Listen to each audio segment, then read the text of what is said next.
امروز با بازی مخلصان زیاد جمع آمدند. همچنین مخلصان کمانده پامیر نمایندگان تاجیکستان. این ثبت از بازی میان دسته‌های فوتبال دیناموی مسکو و پامیر دوشنبه سال 1989 است. دسته‌هایی که 30 سال پیش در چمپیونات اتحادیه شوروی در لیگ عالی بازی می‌کردند. این ثبت جزء از موادهای اصرخانه شخصی شارح ورزش نرزالله لطیف است.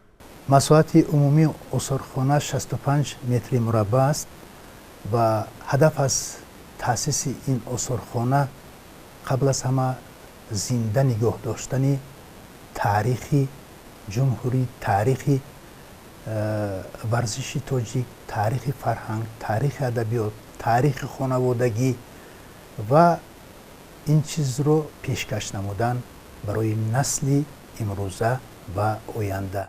این حیات به حق کارنده، برنده، خرنده بر محمد صلوات الله پسبر.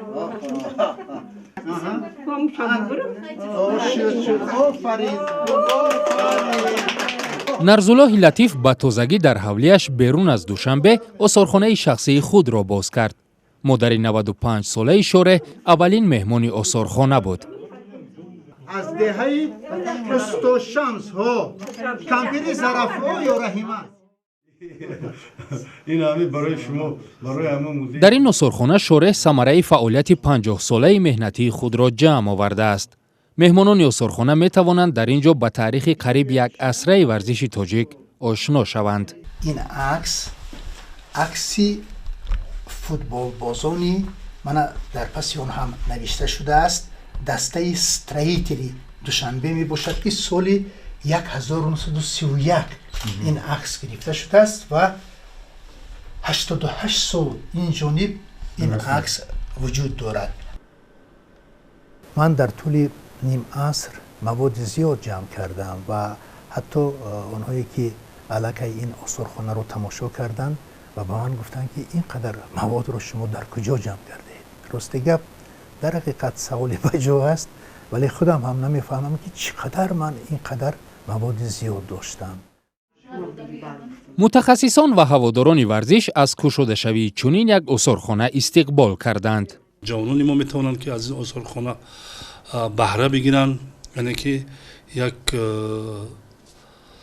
کاری علمی میتونن نویسن و یک معلومات مفید به دست بیارن. تاجیکستان البته خیلی برد میکند برای اینکه با رقیبان خیلی پرزوری خود رقابت خواهد کرد. این به نفع نرزالله لطیف شارح مشهور ورزشی تاجیک است. او دوام نیم عصر از دستاوردهای ورزشگران کشور در عرصه بین المللی در مسابقات گوناگون از جمله بازی‌های المپی میگوید. معروفیت او از زمان شارحیش در بازی‌های دسته پامیر دوشنبه شروع شد. هواداران فوتبال او را خوب در یاد دارند. کمانده پامیر دوشنبه در سفر بازی میکرد. طریق همین رادیو ما دویم گوش میکردیم، صدای نرزالله لطیف و دویم بی‌صبرانه انتظار بودیم و او بازیایی که در سفر میشد کس گزارش میکردن به حد شوق‌آور بود، به حد پورا گام میزدن. برای همین یک برای ما نرزالله لطیف یک شخصیتی به نهایت بزرگ. در این اصرخانه شارح بجز از موادهای ورزشی چند گوشه را به ادبیات و فرهنگ و تاریخ تاجیکستان نیز بخشیده است. استاد رودکی سر کرده تو با من گلرخسار و با شاعرای معاصر ما همشون در اینجا هستند و تمام اشعار آنها کتابشون همش در همینجا هست. اینجا هنرمندان معروف تاجیکستان، هنرپیشه ها از ارتیستی خلقی اسر توفا فاضل و سر کرده تو با امروز. انا این گوشه در اصرخانه نرزالله لطیف مقام مخصوص دارد. شارح با قهرمان‌های المپی صحبت می‌کند. قهرمان‌هایی که بالاترین دستاوردهای ورزشی را برای تاجیکستان آوردند. عموما در تاریخ ورزش تاجیک همگی 8 نفر به گرفتن 10 مدال المپی مشرف گشتند. از جمله 5 مدال المپی.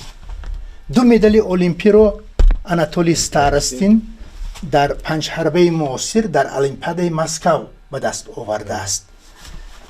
مدال طلای دیگر رو و مدال اولین المپی رو یوری لبانوف سال 1972 در المپیادای میونخ به دست آورده است در کنوی دو کسه. али маҳмад мирзоев собиқадори варзиш ба аксу китоб ва маводҳои ину сорхона менигарад ва аз замони ҳамкориаш бо Нарзуллоҳи Латиф ёд меорад. онҳо ҳудуди 40 сол бо ҳам фаъолият карданд.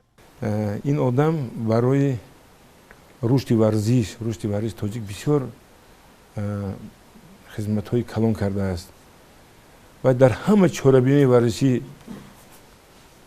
шаҳрӣ, ҷумҳуриявӣ, байналмилалӣ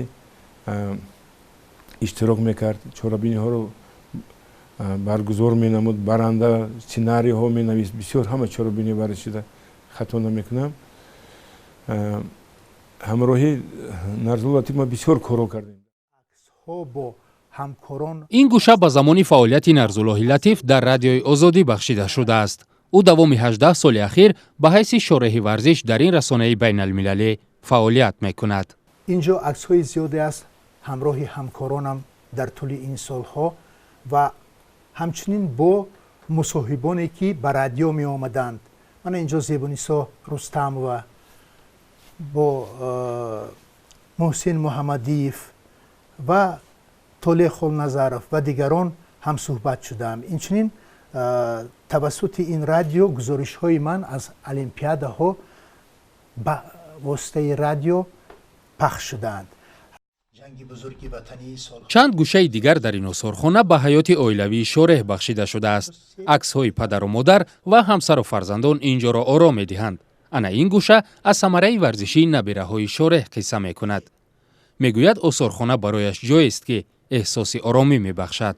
حسیاتی فرا میگیرد که من از اینجا بیرون کردنی من بسیار مشکل است و بعضا فراموش میکنم که ساعتهای زیاد من در اینجا صرف میکنم. بعد میبینم که تاریک شده است. البته خیلی حالا که کار میکنم روزهای استراحت اینجا بسیار میآیم و روزهای استراحت به این آثارخانه وارد میشم و همه این چیزی که در اینجا هست به من لذت میبخشد.